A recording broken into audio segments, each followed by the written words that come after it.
എൻ്റെ അച്ഛന് മൂത്രത്തിന് ഇൻഫെക്ഷനായിട്ട് മഞ്ചേരി മെഡിക്കൽ കോളേജിൽ അഡ്മിറ്റ് ആയിരുന്നു 6-7 ദിവസം. അത് കഴിഞ്ഞ് ആ സമയത്ത് അതിൻ്റെ 2-3 മാസം മുന്നേ അച്ഛന് മൂത്രം ഇങ്ങനെ അറിയാതെ പോവുമായിരുന്നു.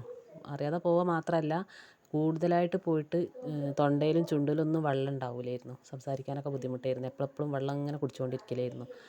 അങ്ങനെ പിന്നെ മഞ്ചേരിയിൽ നിന്ന് ഇൻഫെക്ഷൻ്റെ ഇതൊക്കെ സുഖമായി ഞങ്ങൾ വീട്ടിലേക്ക് ഡിസ്ചാർജായി പോരുന്ന സമയത്ത് നാട്ടുവൈദ്യത്തിൽ വൈദ്യനെ ഒന്ന് കാണിച്ചു. അവിടുന്ന് പിന്നെ ഒന്ന് ഉഴിയുകയും പിന്നെ മരുന്നൊക്കെ തന്നു. അങ്ങനെ ഞങ്ങൾ വീട്ടിലേക്ക് എത്തി. അന്ന് രാത്രി തന്നെ അച്ഛന് മൂത്രത്തിന് നല്ല കുറവുണ്ടായിരുന്നു.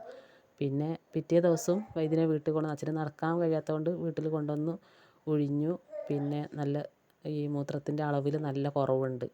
പിന്നെ മറ്റേത് ഒരു അരമണിക്കൂർ കൊണ്ട് ആ ബാഗിലൊരു 1/4 ലിറ്ററോളം മൂത്രം ഉണ്ടാവും.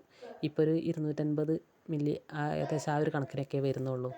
അപ്പോൾ നല്ല മാറ്റം തന്നെയാണ് ഈ ചികിത്സയിൽ ഞങ്ങൾക്ക്.